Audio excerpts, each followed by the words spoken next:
Assalamualaikum warahmatullahi wabarakatuh.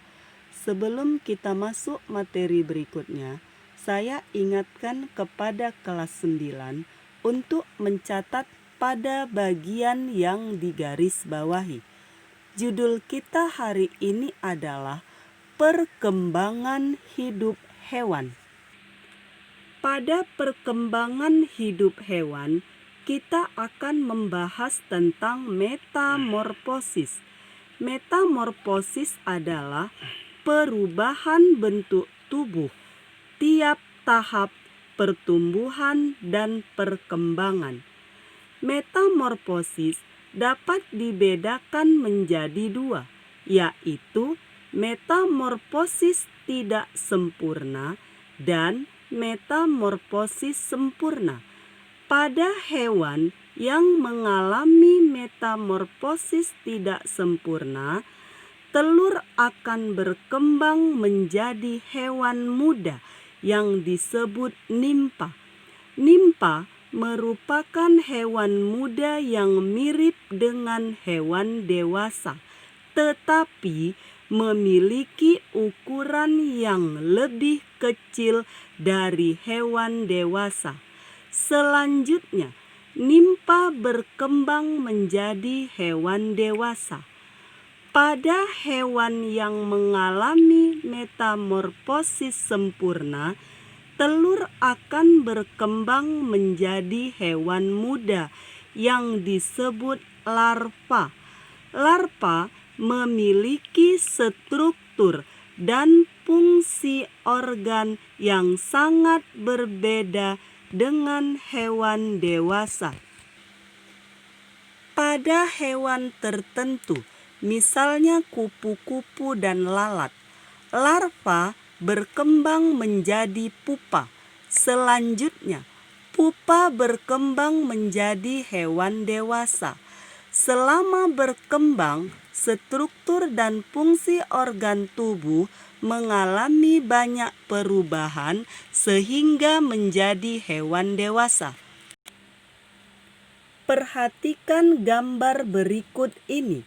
Pada gambar bagian atas, ini adalah contoh metamorfosis tidak sempurna pada kutu.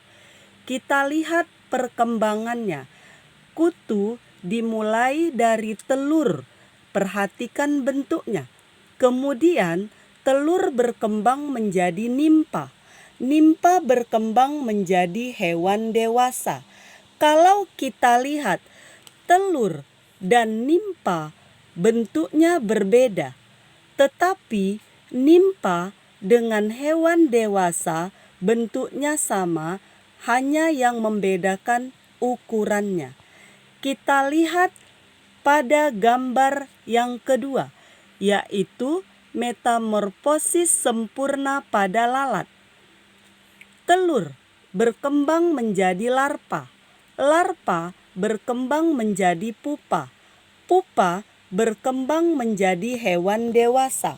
Kalau kita perhatikan setiap tahap, dari telur berkembang menjadi larva, bentuknya berbeda. Dari larva berkembang menjadi pupa. Larva dan pupa bentuknya juga berbeda. Dari pupa berkembang menjadi hewan dewasa. Dari pupa menuju hewan dewasa itu juga memiliki bentuk yang berbeda. Teknologi perkembangan pada hewan. Kawin suntik atau dikenal dengan istilah inseminasi buatan adalah proses memasukkan cairan sperma dari sapi jantan yang unggul ke dalam saluran perkembangbiakan sapi betina dengan bantuan manusia. Inseminasi buatan ini dilakukan dengan cara memasukkan sperma yang telah dibekukan dengan menggunakan alat seperti suntikan. Inseminasi buatan memiliki beberapa manfaat, antara lain efisiensi waktu, efisiensi biaya, dan juga memperbaiki kualitas anakan sapi. Perbaikan kualitas misalnya sebagai penghasil daging yang berkualitas atau sapi potong. Sebagai contoh, untuk menghasilkan anakan sapi dengan kualitas daging yang baik dan berjumlah banyak, diambil sel-sel sperma dari sapi Brahma dari India untuk diinseminasikan pada sapi betina lokal. Sekian materi kita hari ini. Assalamualaikum warahmatullahi wabarakatuh.